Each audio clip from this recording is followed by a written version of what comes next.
To the world, I am a pure monk. The princess loved me, but when I refused her, she forced my hand. She didn't hesitate to burn down my temple, trapping all 280 of my people in a sea of flames. Just as she wanted, I finally became her royal consort. But she has no idea. Now watch this. This is just the start of her very own nightmare. Exactly one day before the temple burned, I went out to collect a reward. My little junior brothers, barely teenagers, just wouldn't let go, crowding around the main gate to see me off. "Senior brother, you have to come back fast," they told me. I patted each of their heads. I know.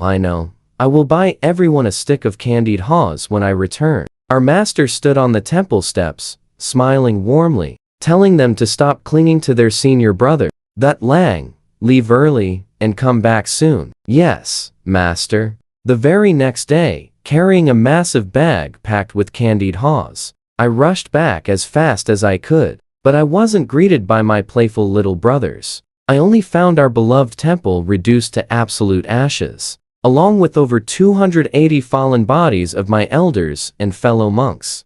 My very own master, every single one of my brothers and uncles, totally burned and twisted beyond recognition. Only one senior uncle was left there, still barely clinging to his fading breath. His charred lips trembled as he struggled to tell me the truth. This was all done by the current princess, Trieu Cm Hoa. After saying that, he took his final breath right in my arms. I held on to him, crying so hard my chest tore open, completely losing my mind. I grew up in this temple, and I never shed a single tear. Master always taught us to bring all our sorrows straight to the Buddha. But looking at this, the Buddha couldn't protect them, and he couldn't even save his own statue. It was reduced to a blackened log, toppled over completely among the shattered tiles of the grand hall. I stayed there, crying enough tears for dozens of lifetimes all at once. For the first time ever, I truly understood pure hatred. All alone, I gathered up over 280 fallen bodies. Even when my strength entirely gave out and I collapsed, I kept crawling frantically. My hands and knees were torn up, completely rubbed raw. Yet that physical pain could not ease even a fraction of this absolute hatred.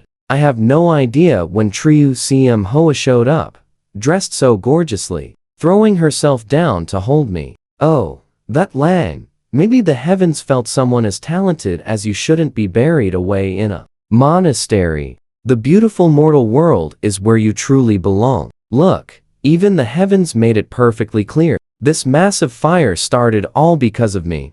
So how could it not be meant for you?" Facing Trieu Cm Hoa's feelings before, I coldly rejected her, swearing to spend my life beside the ancient Buddha's lamp. I told the princess to go back, but someone later mentioned that her face twisted up that day, whispering like she was talking to herself. "You want to stay by the Buddha, so I will burn your temple to the ground. Let's see how you blame me then." So this was on me. All of this was my fault. My eyes were completely red, letting out a miserable, broken smile. "You are absolutely right, princess. Someone like me really shouldn't be buried in a temple, but not like this. If the gods and Buddhas cannot even protect their very own loyal followers, then I will gladly turn into a demon myself, just to wipe away this hatred and get my absolute revenge." Hearing my words, Trieu Cm Hoa's eyes instantly lit up with wild joy. She had tried to make me leave the monkhood countless times, always facing my firm rejection, but this time was clearly a massive success. I was finally moved. Trieu Cm Hoa could barely believe it. "Do you really mean that? You are actually willing to leave the temple?" "Yes." I swallowed my deep disgust and gently held her hand, secretly just wanting to crush it into pieces. "I only have you left now, right, princess? From this day forward, I will only live for you." Trieu Cm Hoa was so thrilled she couldn't even control herself, diving right into my arms. "You're seeing this, right?" She actually thought I missed that quick flash of triumph in her eyes. Deep down, she figured her twisted scheme finally worked. 280 precious lives taken at the temple. To her, losing them wasn't a pity at all. But this monastery still raised me for my entire life. Let me chant the sutras to guide their souls. She told me alright, she would stay with me, Triu Siem Hoa looked at me with so much affection, her love practically spilling over. Just to get some private time with me, she even purposely sent all her servants away. I chanted the sutras. She sat beside me, completely mesmerized by my face. But she never expected me to chant for 7 full days and nights. During that whole time, my lips cracked open, my throat went completely hoarse. Not drinking a single drop of water or eating any food. I am a practicing monk, so naturally can endure this. Triu Siem Hoa couldn't handle it at all, constantly thinking about leaving. I looked at her with pure disappointment. "Princess, aren't you staying with me?" She answered awkwardly, "Then I will just have someone bring us some food." I told her my master and the others haven't even fully passed on, and she wanted to bring rich food right in front of them? No. Triu Siem Hoa quickly explained she would just eat vegetarian dishes. I pressed my hands together and bowed, coldly telling her to enjoy her meal, since a monk like me wouldn't dare accept it. In that exact moment, I was back to being that noble, pure monk, completely cold and looking right down on her. Triu Siem Hoa got scared and begged me, "That Lang, please don't treat me like this." It gave me goosebumps all over, never expecting my Dharma name to be called out like that one day. I held back my utter sickness. I praised her and rubbed her head, making Triu Siem Hoa's eyes shine brightly. But where she couldn't see, I smirked so coldly, then pulled a bag of candied haws from my robes like a grand reward. "Eat up, princess." Triu Kem Hoa happily replies, "Seventh brother, you really still care for me?" I gently reply, "Let me feed you." But looking right at her incredibly shy expression, my mind suddenly flashes back to the image of my little martial brothers happily eating candied haws, looking so perfectly innocent and completely adorable. When they perished in that fire, those kids must have hurt so much. The wooden skewer presses against Triu Kem Hoa's throat without any hesitation. Just a little more force, and it would pierce right through. I use all my strength to hold back that wildly violent urge. It feels far too tempting. But honestly, how could I possibly let her go so easily like that? I quickly pull my hand back, acting full of deep regret and self-blame, claiming it is all because I have never been close to a woman. Made me this incredibly clumsy. Beneath that bone-deep, piercing pain, Triu Kem Hoa is absolutely covered in tears. But every bit of anger inside her completely vanishes the exact moment she hears my voice behind her. Her tense breath turns into a heavy gasp, and then shifts right into a terribly forgiving smile. Between the wound on her throat and those endless days of suffering, Triu Kem Hoa finally just cannot take it anymore and completely passes out. I do not want to stay near her for even a single second, so I stand up and head toward the back hall. Suddenly, I hear a very loud, noisy cursing coming from the front. A few terribly filthy, foul-smelling thugs are currently rummaging around the base of the temple. They chatter loudly. Rumor has it this temple got completely burned down. But how on earth did it burn so totally clean? We cannot find a single piece of treasure anywhere. Another guy speaks up who says there is absolutely nothing left. Do we not have a pretty little beauty right over here? Oh, wow. This young girl has incredibly soft, fair skin, looking as gorgeous as a jade flower, and she is even dressed exactly like a rich noble. Ha ha ha. Perfect time for us to see exactly what noble flavors taste like. They take turns terribly mistreating Triu Kem Hoa, and after getting completely satisfied, they even plan to steal all her gold and silver jewelry. Suddenly, wooden branch points directly at the center of one thug's forehead. I tell them coldly, "Get out right now if you want to survive." The thugs just look contemptuously at the branch in my hand and burst into loud laughter. Turns out this temple still has one surviving monk. "Hey monk, how exactly do you want to fall?" My eyes suddenly flash with pure darkness. A moment later, down in the ravine outside, 4 more completely ruined bodies magically appear. Those absolute scum do not deserve to be buried alongside my beloved master and martial brothers. Triu Kem Hoa wakes up, staring blankly down at her completely tattered, ruined body. She clearly realizes what just happened. But here is the wild part. Somehow,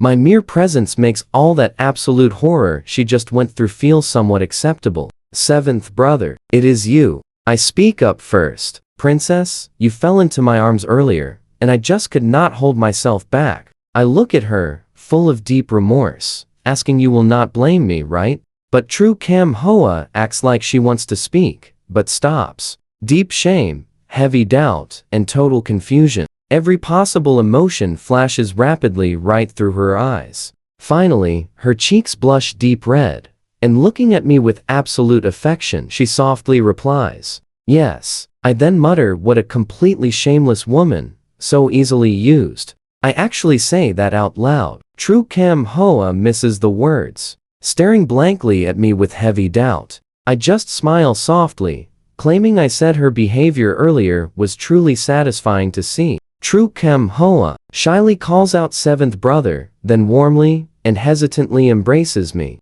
Honestly, I am so incredibly eager to see her exact reaction when she finally learns the real truth. Not long after that, True Cam Hoa discovers she is pregnant and immediately pressures me into marriage. I miserably punch my own head, acting like it was all because I lost control that day and made a terrible mistake. But then I continue speaking. Princess, my master and the others are not even fully buried yet, so how could I possibly marry you this soon? Behind my back, I literally hear True Cam Hoa grinding her teeth, complaining to the servants. They are just some worthless monks, so do they really deserve his deep affection? Does that useless bunch actually deserve to delay this princess's grand wedding? And yet, whenever she faces me directly, he puts on this incredibly gentle and thoughtful act. Seventh brother, I do not blame you, but my belly grows bigger every single day. Do you really plan to let the whole world mock me and make my royal parents withdraw their love? The things True Cam Hoa cares about most are the public's absolute praise for her beauty, along with the deep, unending favor of the emperor and empress. Princess, I am doing all of this entirely for you. In the end, I can only put on a conflicted face and nod in agreement. Now watch how this flips. Getting her long-time wish. True Cam Hoa is so thrilled she cannot hide it. I take this chance to set a firm condition. The wedding must follow my exact rules. True Cam Hoa's face shifts between red and white, and hearing this, she immediately says, "That is absolutely impossible." My expression also turns cold, telling her this humble monk dares not climb so high with the princess anymore. Rumor has it that upon returning to her room that night, True Cam Hoa smashed a whole room of antiques and heavily punished the maids she dislikes. But the very next morning, when meeting me again, she still grits her teeth and reluctantly agrees. I look at her incredibly gently. "Princess, you truly are the one who understands me best." True Cam Hoa let out a very helpless, but completely infatuated sigh. "Seventh brother, as long as you never betray me in this life, I can bear a little grievance." I reply, "Definitely will not betray you, as long as you end up living a complete nightmare." Half a month later, the princess gets married. At the banquet, a massive crowd gathers, with thousands of eyes staring directly at us. I am wearing a white monk's robe like I am in heavy mourning, standing next to the gorgeously dressed True Cam Hoa, looking like a ridiculously glaring, completely out of place joke. And yet, on the wedding tables of the dynasty's most favored royal princess, there is absolutely nothing but vegetarian food and simple fruit wine. During the bowing ceremony, I bring out my master's spirit tablet, making True Cam Hoa kneel and bow before it exactly like an act of deep repentance. The guests in the hall are buzzing with shock. A foreign princess having a wedding this wild and careless. It is an absolute, unbelievable disgrace. I use the scale to gently lift the red veil right off True Cam Hoa's head. Sometime during the chaos, her makeup completely smeared, and those tears are just pouring down her face non-stop. I actually laugh. "Hey, True Cam Hoa." She looks up at me, still sobbing. I just hand her a mirror to see herself. "Come on, stop crying. What kind of bride looks this terrible on her own wedding day? You are supposed to be a princess." True Cam Hoa stares at her reflection and wails even louder, her face completely covered in tears and snot. Since childhood, she dreamed of marrying in pure glory by her husband, living a wealthy life. Looking at her now, that perfect fantasy is at least halfway shattered into pieces. I hide my absolute disgust and call the servants in to clean her up. Then I tell her to rest early, since I am sleeping in the study. Trieu Cm Hoa quickly grabs my arm. She begs me, saying that Lang, tonight is supposed to be our official wedding night. I just smile so gently and reach out to rub her pregnant belly. I tell her I toss around in my sleep, and I might accidentally hurt the baby, probably remembering what happened in the temple that day. Trieu Cm Hoa's face turns completely pale, even though she was completely unconscious back then. The bruises all over her body afterward were more than enough to make anyone shiver. Thinking about how rough I get when we are close. No matter how much she hates it, she has no choice but to let me walk away. That night, she just sits there dazed in her room till dawn, while I sit alone out in the courtyard,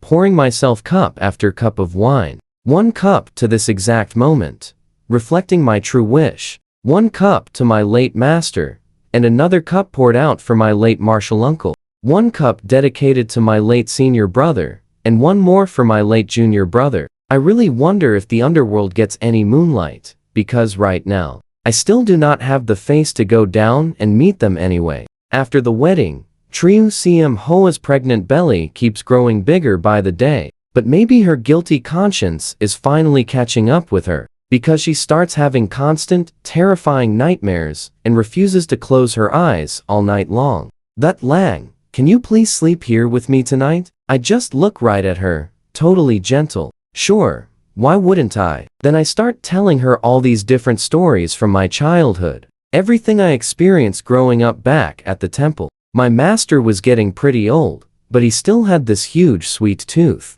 Every time I went down the mountain for candied hawthorn, I always bought an extra stick just for him. Eventually, my master and the younger guys all ended up with terrible toothaches. I also had this one martial uncle with a really nasty temper. Anyone who crossed him got yelled at mercilessly. But deep down, he was actually a really good guy, incredibly protective of his own people whenever outsiders were around. Whenever he started yelling at someone, another one of my martial uncles would step in to calm things down. That specific uncle was an absolutely amazing cook. His vegetarian dishes were pretty famous across the whole region. Everyone in the temple loved him, and even the angry uncle would smile when he saw him, just hoping to score a really good meal. I also had a senior brother who really loved sparring with me. Every time he lost, he would brood over it for half a month, then eagerly come right back to challenge me again. As for my junior brothers, they lived in a temple,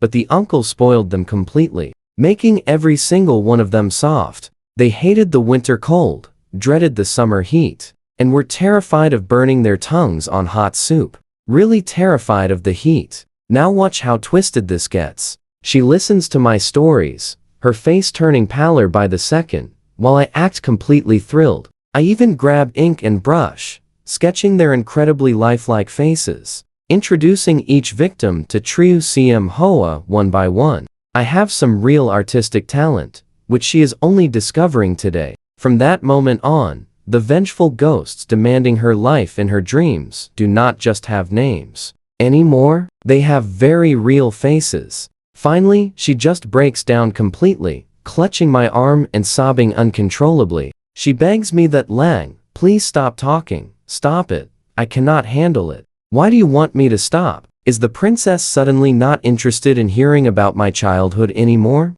I put on this terribly sad voice, sighing that her so-called true love was just empty words after all. Trieu Cm Hoa shakes her head in agony. No, it is just because I am so terrified. I lean in, acting softer than ever before, which completely stuns Trieu Cm Hoa. What exactly are you so afraid of? My master and the guys are all reasonable people, only wanting the life of the person who actually killed them. But that fire was purely an accident, completely unrelated to anyone here. After all, isn't that exactly what you told me yourself? Trieu Cm Hoa just chokes on her tears, her mental state clearly breaking apart into pieces. She starts losing her hair in heavy clumps, while I play the caring husband, spending my days personally cooking up all sorts of rich, nutritious meals and spoon-feeding her. Before long, her pregnant belly swells up and becomes absolutely, frighteningly massive. Right before her due date, even the midwives look genuinely scared. They whisper to me that the baby is way too huge, making labor extremely dangerous. I put on a totally earnest face, begging them to do everything possible to protect the princess's safety. Every single one of them praises me as a husband who deeply, truly loves his princess. Those sweet words of mine eventually reached Triu Cm Hoa, moving her to absolute tears. Through all her creeping terror, she actually finds a tiny bit of comfort. "That Lang, you have to stay right by my side." She grips my hand super tight, pleading with me. "You feel that tension, right? I will not step away at all, just so I can clearly watch every agonizing expression on your face." Triu Cm Hoa brings in the absolute most experienced midwives in the entire capital. Even the royal palace sends down the special imperial doctors who handle the concubines' births to assist her. Dozens of highly experienced women are stationed and ready.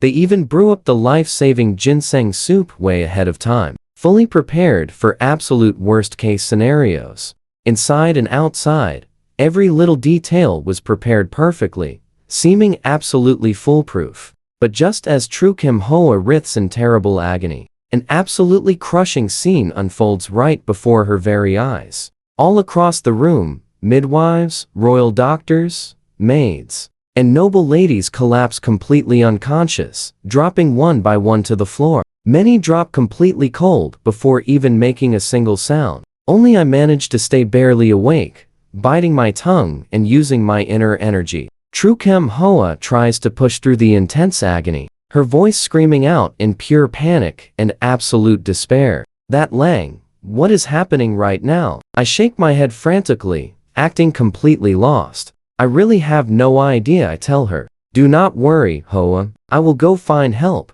Just hold on." But deep down, I know walking out of this courtyard will not bring a single person to the rescue. Everyone in the princess estate is already completely knocked out. Plus, after taking just a few steps, the intense energy backlash forces me to cough up pure crimson, soaking my handkerchief entirely. Right now, to Triu Cm Hoa, I am her very last thread of hope. Yet right in front of her, I go totally limp and collapse. My forehead smashes into the footstool, crimson pouring out, my survival entirely unclear. Triu Cm Hoa shrieks out for that Lang, but only pure, empty silence answers her back. She is sitting right inside her very own grand estate. What should be the absolute safest place in the entire world is now her trap. For the very first time, she truly experiences crushing misery and pure despair, crying out with absolutely no one to hear. The room is completely packed with people,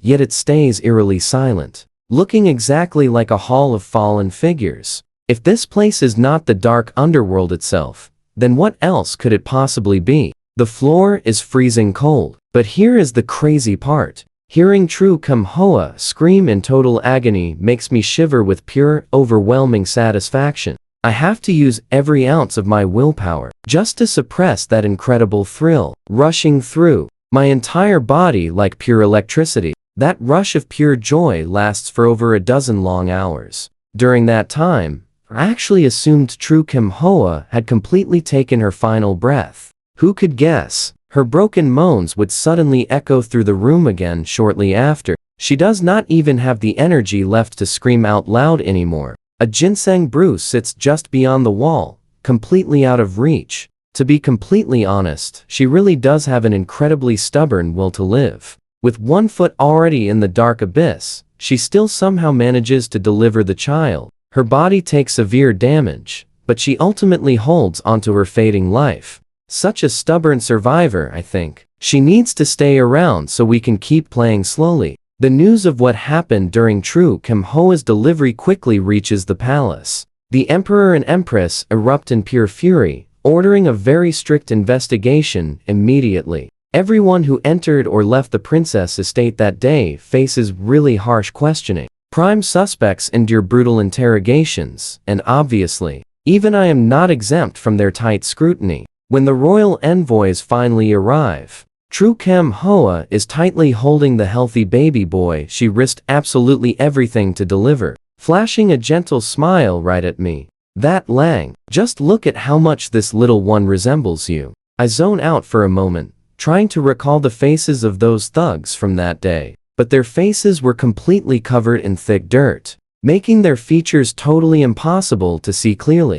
No matter how hard I try, I simply cannot picture them at all. The royal eunuch announces the decree, totally shattering the warm moment in her eyes. He formally invites me to step outside and follow them. Tru Kem Hoa loses her temper completely, aggressively smashing a teacup at the eunuch's feet. You blind fools, how dare you try to take him away? The frightened eunuch just bows his head even lower to the cold floor. Please forgive me, princess, but this is a direct order from His Majesty and the Empress. He shoots me a quick glance, clearly wanting to say something else, but keeping quiet. You see, I know perfectly well that Tru Kem Hoa burning down the temple might fool the public, but it absolutely cannot be hidden from the Emperor and Empress. In fact, those two highly powerful figures likely gave it their own secret blessing. Combine that fact with my somewhat strange behavior on our wedding day, and it makes total sense why they would suspect me right now.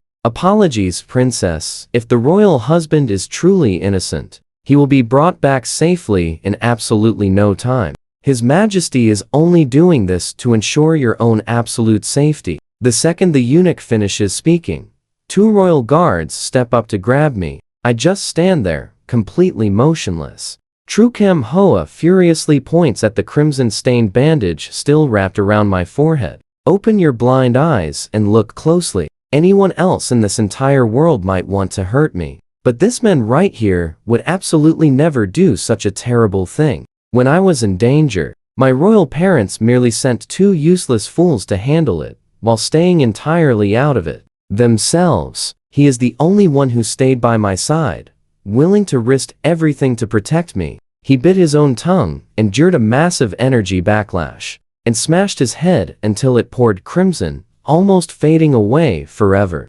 Everything he did was entirely for my own sake.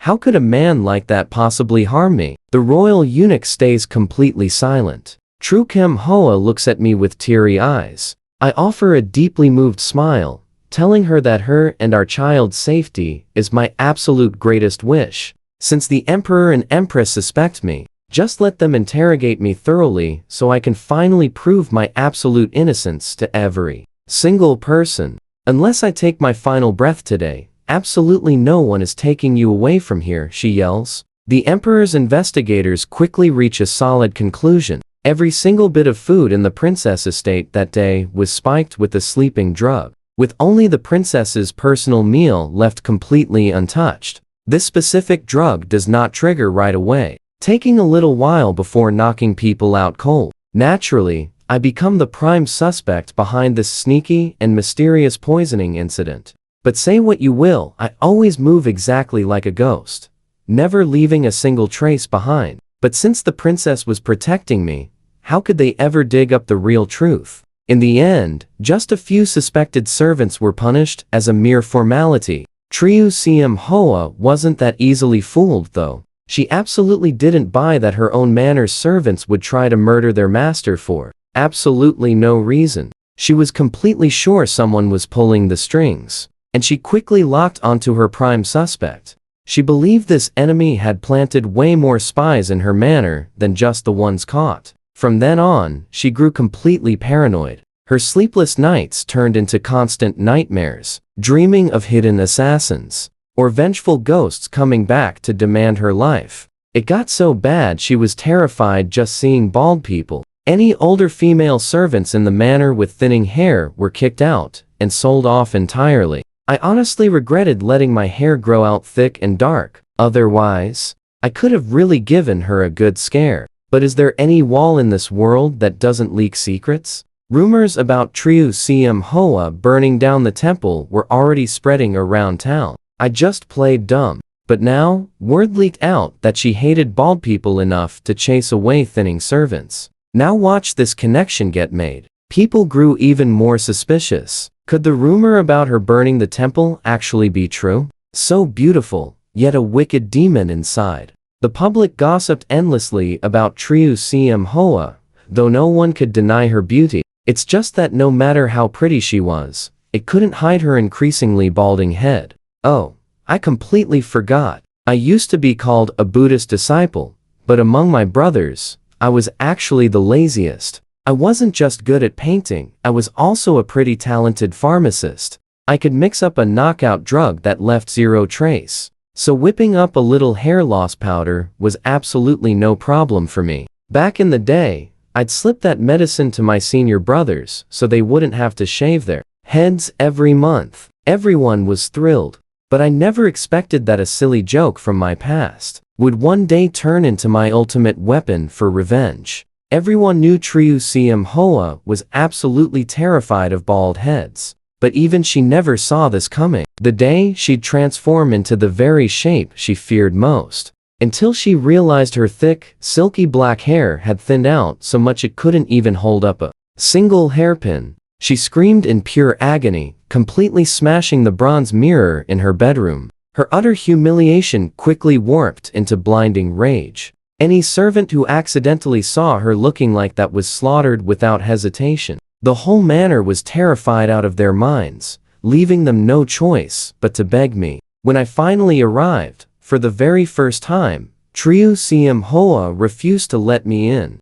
I had to kick the door down. Her face soaked with tears, she hid under the covers, refusing to face me. Hoa, it's me. I gently tried pulling her out. She threw herself into my arms, sobbing uncontrollably, calling for me. It's okay, it's okay. I stroked her thinning hair, comforting her. When you met me, I was a bald guy too. Now, you've become a bald person too. You didn't despise me back then, so how could I ever reject you now? Those words, bald person, clearly stabbed her pride, but she still looked up at me, completely moved to tears. It's just hair, I said. You're a princess. You can have whatever you want. Triu Siem Hoa's tears still lingered on her cheeks, but she stopped crying, just staring at me blankly. From then on, every few days, more maids in the manor had their heads shaved, and Triu Siem Hoa, finding them a complete eyesore, chased them all away to keep them out of sight.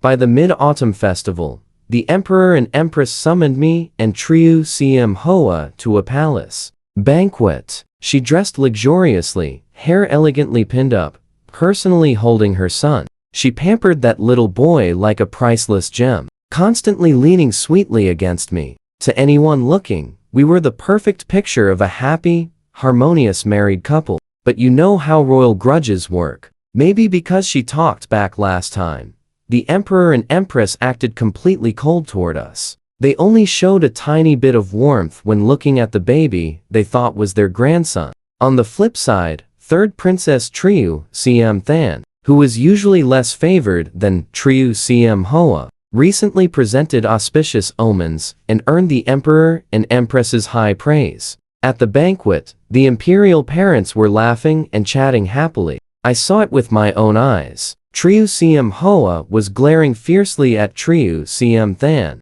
grinding her teeth so hard she almost cracked them. Oh, right. She still firmly believed that Triu Siem Than was the one plotting in the manor during her labor. It's just a pity she never found solid evidence. She and this third sister had absolutely hated each other since childhood. And now, Triu Siem Than was sitting there looking smug, not missing a chance to provoke her. Triu Siem Than raised her wine cup. Second sister, I know you don't like me, but seeing you so completely fulfilled today makes me genuinely happy. I toast this cup to your perfect life. If anyone else had said that, it would have been totally fine. But Triu Siem Hoa already believed Triu Siem Than planted those spies in her manor, not just causing her near death during childbirth, but closely monitoring her every single daily move.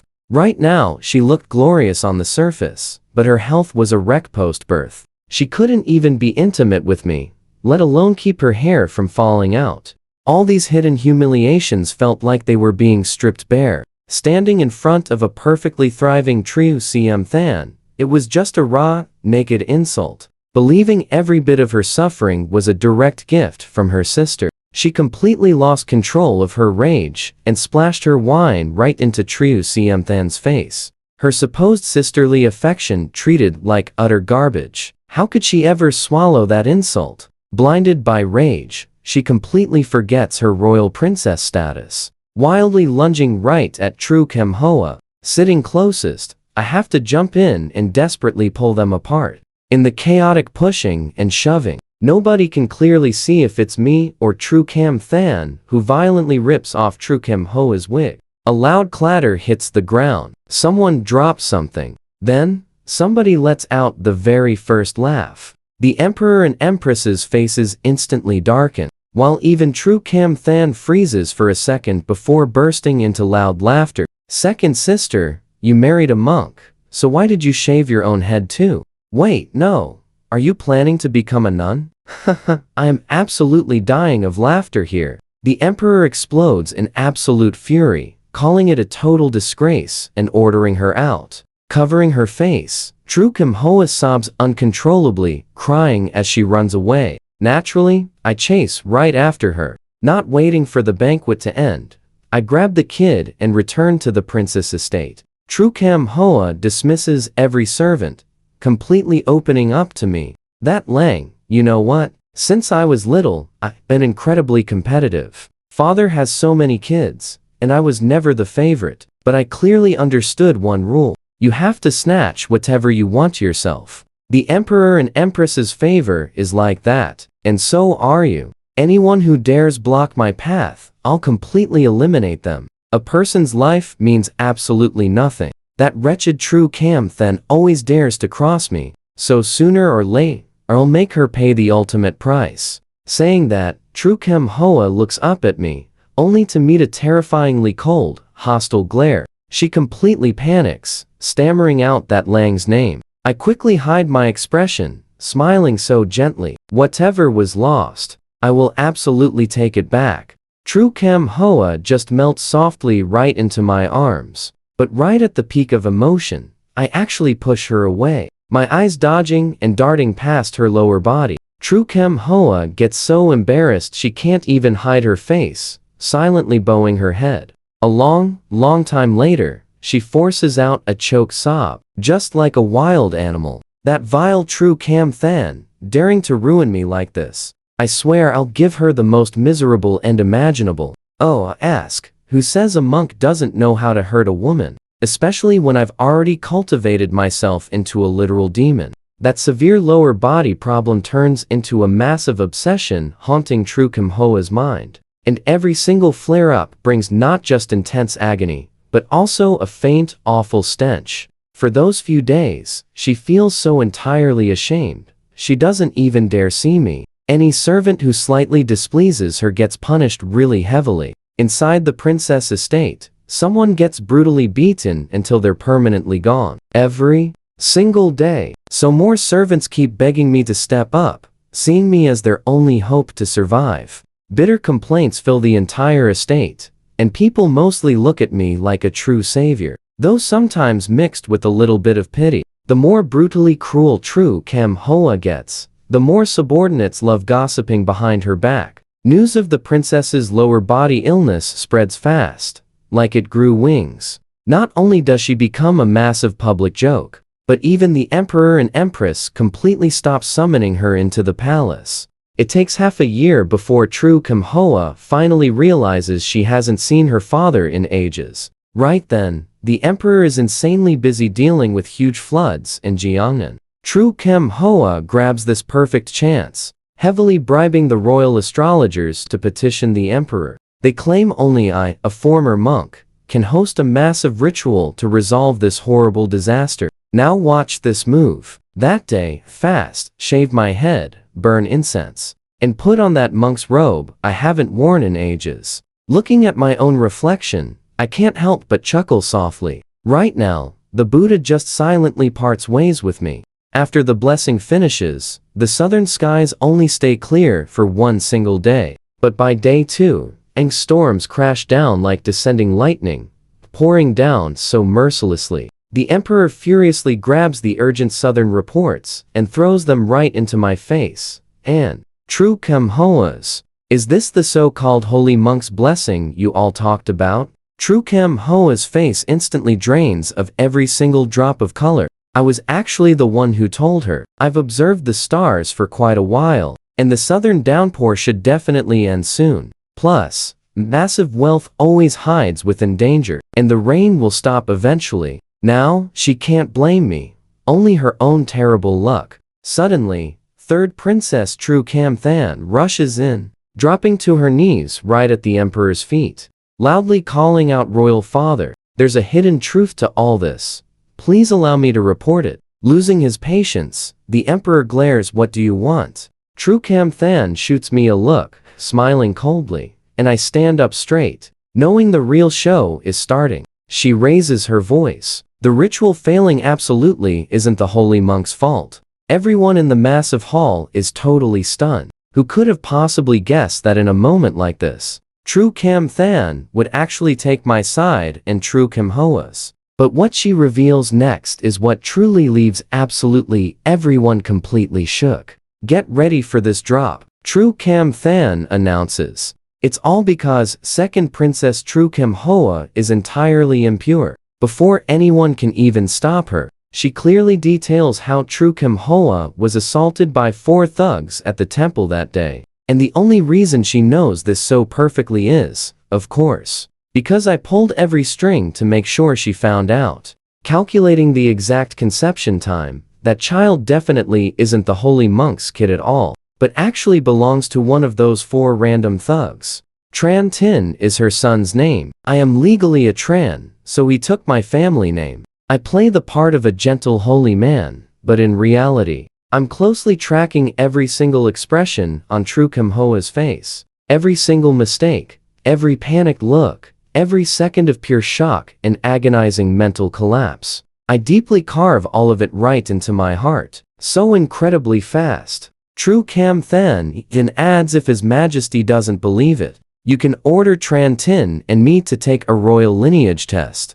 But just seeing my face and True Kem-hoa's panic, the emperor instantly understands everything. Besides, everyone can clearly see Tran Tin's face. From the commoners to the royal court, rumors have been swirling for a while now. This kid is incredibly strange looking, not resembling me or True Kem-hoa at all. The emperor furiously roars, "You clearly knew about this all along, so why keep quiet?" I put on a sad face and reply, "How could I possibly explain? If I had the choice, I would rather she stayed completely in the dark for her entire life." True Kem-hoa collapses right onto the ground, sobbing silently. Furious insults crash into her ears like pounding waves. "Absolutely disgusting," they say. Does she really still dare to call herself a princess? Word is, some of those guys were covered in awful scabs and diseases. Does someone like that actually deserve the royal title? What a total disgrace to the royal family. No wonder the monks prayed for blessings, yet the clear skies vanished after just one day. The emperor's face turns completely dark. He finally lowers his voice and orders the guards to escort the second princess and her husband back home. He glares right at us. "Unless it is absolutely necessary, neither of you should step outside again." I try my best to push down the excitement inside me. Heading back home is absolutely perfect. Thanks to all of True Kem-hoa's epic mistakes, the princess estate is now entirely under my control. Every single servant in that place only answers to my orders. Now, they hold nothing but pure resentment for her. The second we arrive, True Kem-hoa totally loses it, lunging forward to choke Tran Tin. Naturally, I step in and pull the kid out of her grasp. "That child is not yours," she screams. "Why are you still trying so hard to protect it?" True Kem-hoa wails in pure agony. I take my time and tell her seeing this boy just reminds me of everything you had to go through. "Oh, so you actually still remember?" I ask her casually, but True Kem-hoa is too far gone to notice the sudden, chilling shift in my expression. She cries out that she wronged me. Honestly, every time she woke up at night, she kind of knew the truth, but she was just too terrified to face it. I just stare at her with pretty cold eyes. Well, you will have the rest of your life to slowly think about all of it.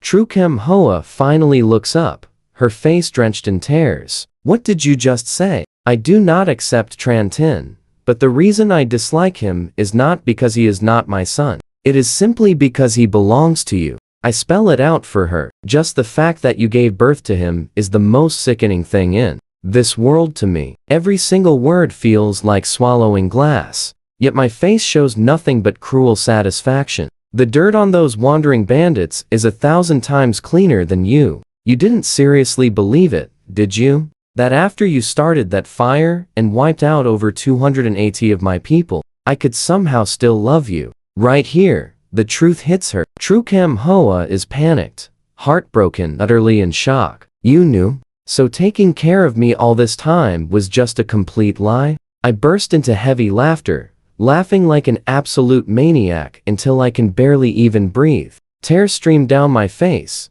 but I just cannot stop. Tru Kem Hoa goes completely pale. My wild laughter is basically shoving her right off a cliff into total, bottomless despair. She wails like a madwoman, screaming that she will finish me. She snatches the blade right off the table and lunges at me. But come on, she is no match for me. With just a flick of my fingers, I snap both her arms. Then I kick her hard in the knees, forcing her straight to the ground. The freezing blade slaps hard against her cheek. Unable to handle the agony and terror, her entire body shakes violently. I grip her chin tight so she does not just slump over like wet mud.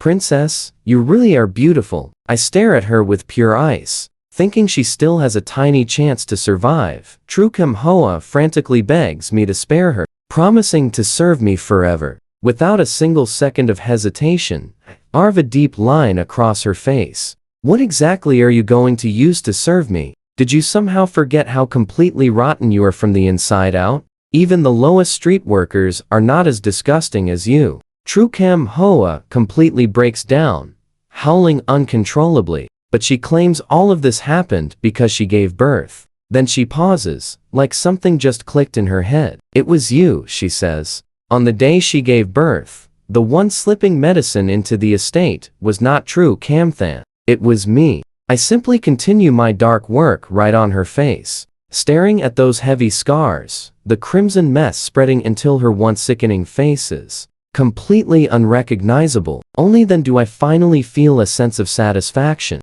So you finally figured it out. She screams, how dare you treat me like this? I am telling my royal father, and he will absolutely never let you get away with this. Guards, where is everybody? Tru Kem Hoa cries and shrieks at the top of her lungs outside. But exactly like the day she had her kid, the entire princess estate is dead silent. Nobody answers. You drugged them again, didn't you? You are a despicable coward. You used drugs again. Tru Kem Hoa stammers, trembling. Guards, show your faces to your princess right now. The second she says that, the heavy doors are pushed wide open, and a crowd of servants rushes inside. They bow respectfully to me, but look at their faces when they turn to Tru Kem Hoa, pure, dark hatred. I tell them to explain to the princess why nobody answered her calls. One girl steps up. My older sister accidentally saw the princess's shaved head, so you ordered her to be beaten until she was gone. And back then, she was heavily pregnant with my little nephew. Another servant holds up his hand. I only have one finger left,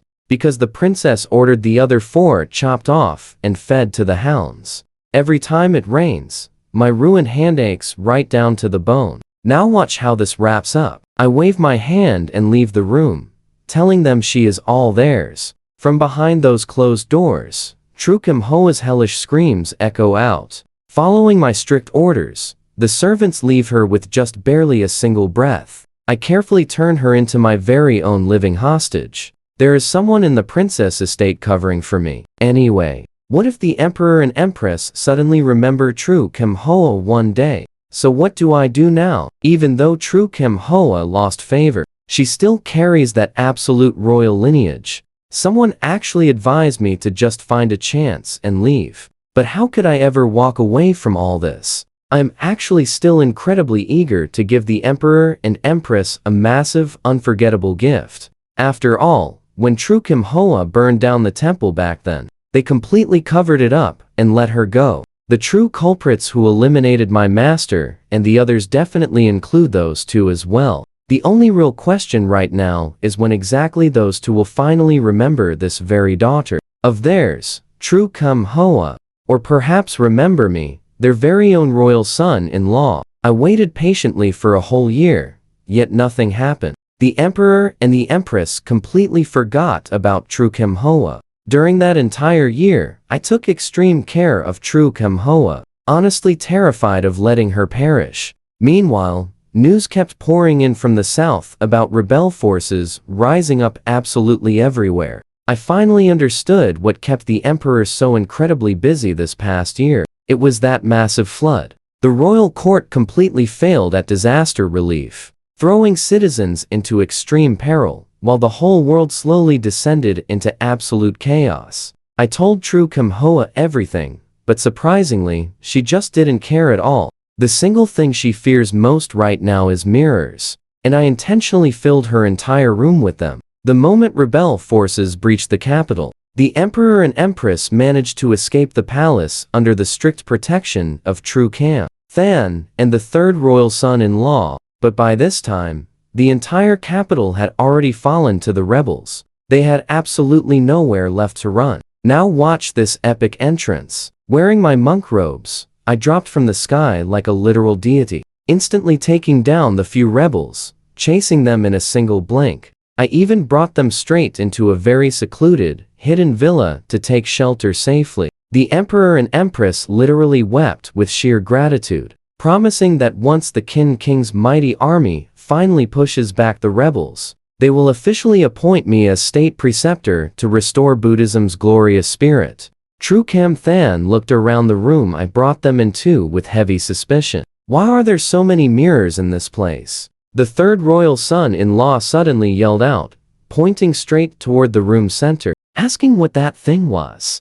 Under the dim, fading light, True Kim Hoa was left with nothing but a totally bald head. She had not only completely ruined her entire appearance, but she also opened her toothless, tongueless mouth to smile weirdly at them. Total, absolute insanity. Yet the very second she saw the emperor, she seemingly snapped back to reality, letting out a horrific noise from her throat as she desperately tried to scream. Only I understood. She was saying, "Father, please save me." But her father could barely even protect himself anymore. I simply locked myself inside that room alongside all of them. The emperor and the empress completely threw away their royal dignity. They cried and begged for my forgiveness, even slapping themselves repeatedly right in front of True Kim Than and the third royal son-in-law to apologize. But it was far too late. I set the room completely ablaze. Here is where the real payback starts. The moment they stepped inside,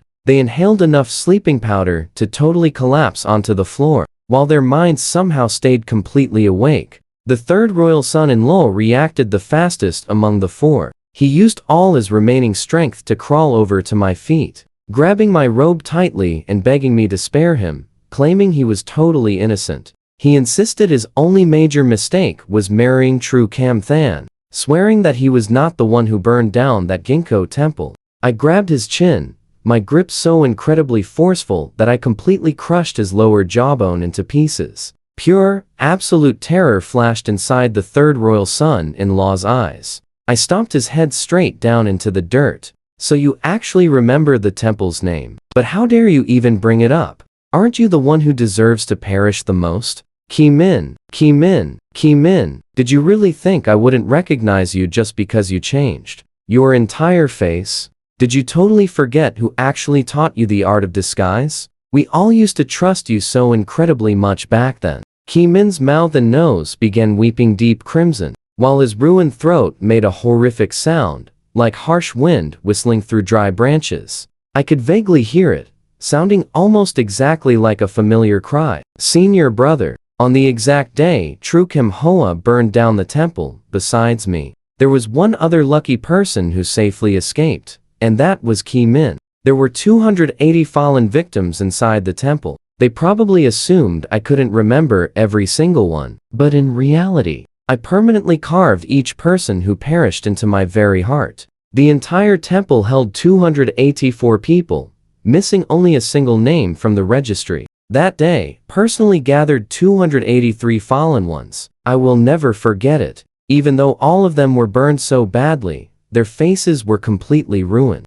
I could still instantly recognize every single one of those close companions I spent my everyday life with. Tru Kam Hoa clashed with Tru Kam Than for her whole life. Yet the only time those two sisters ever teamed up was to jointly burn down my precious Ginkgo temple. Ki Min already had a secret affair with Tru Kam Than. He desperately wanted to return to secular life, but feared our master's harsh scolding and his fellow brothers' heavy judgment. So he decisively conspired with the two royal princesses, setting the whole temple ablaze in just a few agonizing seconds. Before doing that, he secretly snatched the sleeping powder I kept tucked away in my room. That was just a silly thing I crafted during my foolish youth, meant purely to playfully prank the other senior brothers. I always loved those highly unorthodox, weird tricks, making me the least monk-like person inside the entire Ginkgo temple. Yet, ironically enough,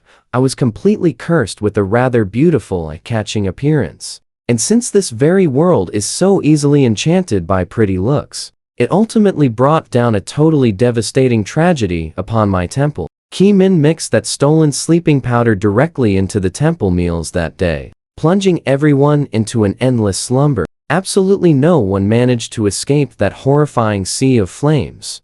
Only our master and a few martial uncles with incredibly profound inner strength managed to somehow keep their minds completely awake until the very last second, but they were left entirely powerless, ultimately forced to watch helplessly as Ki Min fully conspired with total outsiders to commit such an unforgivable, massive crime. As for the emperor and empress, they enabled this whole nightmare. Even after finding out about the horrible crimes their two daughters committed, they just stood by and covered it all up without a second thought.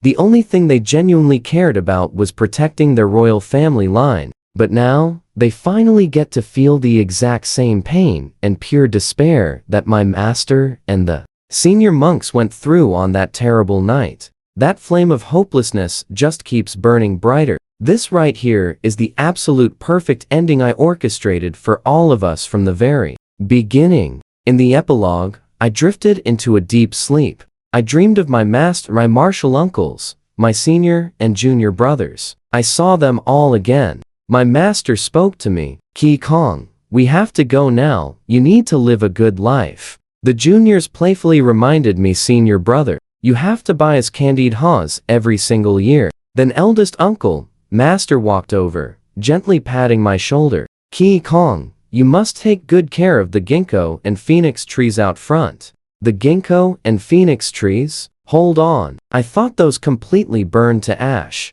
So this really was just an illusion. I knew it all along. Even if I perished, I could never actually see my master and brothers ever again. Maybe the heavens decided someone with my talents should not simply fade away inside a Buddhist temple. Ki Kong, time to go back. Go back. Master gently stroked my head. Exactly like when I was little. I completely broke down crying. Master, everyone is gone now. Where am I even supposed to return to? How pathetic of me. I never even cried this much as a kid. Return to the Buddha. Master told me the Buddha would absolutely forgive me. Then the silhouettes of him and everyone else slowly faded into the light. Loud voices suddenly rang out right next to my ears, my face aching like a sharp blade piercing my heart. The nearby villagers actually dragged me out of that raging inferno. Everyone called it a miracle. Think about it. In that entire sea of flames, I was the sole survivor. The other four were completely reduced to nothing but dried husks. Plus, there was some unidentifiable thing sealed away inside an old wine jar. I stumbled my way out of the heavy, destroyed ruins. On that day, it truly felt like both me and this entire world were reborn together. The rebel army took over the court, becoming the new royal forces. With the dynasty changed, the new emperor rebuilt Ginkgo Temple, inviting monks from all directions to move in. And of course, I was one of them. I finally stepped foot into Ginkgo Temple once again. The ginkgo and phoenix trees out front sprouted fresh green shoots right out of the black ash. I sat before the Buddha every day. He knew all the secrets buried deep inside my heart. Many years passed by. Those trees in the courtyard grew taller and stronger, but I just grew old. People always called me an ugly monk with a genuinely kind heart. They found me pretty interesting because I could paint ink landscapes, knew a bit about medicine, and constantly gave out free treatments to the villagers living nearby. The wind rose. I stood to close the temple gates. Ginkgo leaves rustled softly, completely covering the ground. I have spent my whole life under the Buddha's shadow, listening to those falling leaves.